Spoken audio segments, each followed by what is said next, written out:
እሱ ስሜ ነው። እኔ የጠየኳችሁ ማንነቴን ነው። ማለት አልገባኝም።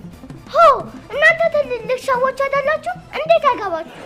ይኸውላችሁ እኔ ማን ነኝ ምንድን ነኝ አብራታችሁ እንድትነግሩኝ እፈልጋለሁ። በቃ ምን ጆሮዬ ነው ወይስ የምሰማው ነገር ይሄ ከአሜን ከትንሿ ልጅ አንደበት የወጣ ቃል ነው? ዘርዬ ጆሮ አይደለም እውነት ነው። እሷ ናት። አሜን ስለማን ምንነትና ማንነት ነው የምታወሪው? ስለኔ ነው። ስለኔ ማንነት ልነግሩኝ አትችሉም? አዎ ማለት ኤው አሜን አንቺ አንድ ደቂቃ ብቻ ነው የሰጠው። ቀጥል። ይኸውልሽ የኔ ልጅ አንድ ነገር ልንገርሽ። በዚህ ሰዓት የሚነሳ የማንነትን ጥያቄ ለመመለስ አይደለም አንድ ደቂቃ አንድ ዓመትም ቢሰጥ አይበቃም። ለምን? ጠያቂው ብዙ ነው። ያም ይጠይቃል፣ ይሄም ይጠይቃል፣ ያም ይጠይቃል። ለስንቱ ተመልሶ ይቻላል? ጉድ ነው እንጂ ምን ነው? ኧረ ይህች መጣዳንቺ ንጉድ ናት። ሰዓቴን ገደለችው እኮ። አሁን ባለሙያ ነኝ ብለሽ ነው እንግዲህ ወራት ታርጅ እንግዲህ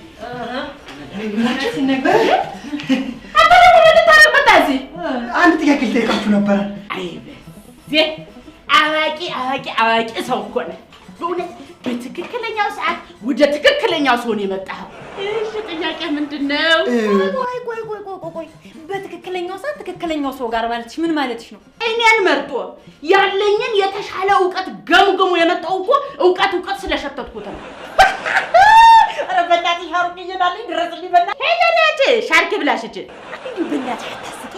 አንቺ ነሽ እውቀት የምትሸጪው። እንደውም ልንገርሽ አይደለም እውቀት ብቻ አይደለም ምሁር ነው የምሸተው። እኔ ደግሞ ልንገርሽ አሻሸ ምሁር ሳይሆን የምትሸጪው ኩሽና ምግብ ወጥ ነው የምትሸጪው። አጋሰስ ሆዳም ሰው ድሮም የሚሸተው ይሄ ነው። አሁን ይነርሳችሁ በዚህ ያለ እንዴ ምን አባቴ ላድርግ? ሆዳም ሰው ባለበት እኮ ምንም አይልቁም ነገር ማውራት አይቻልም።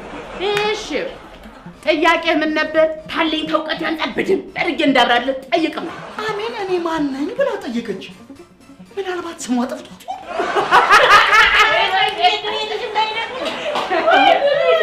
ምንድነው ያስገለፍጣችሁ?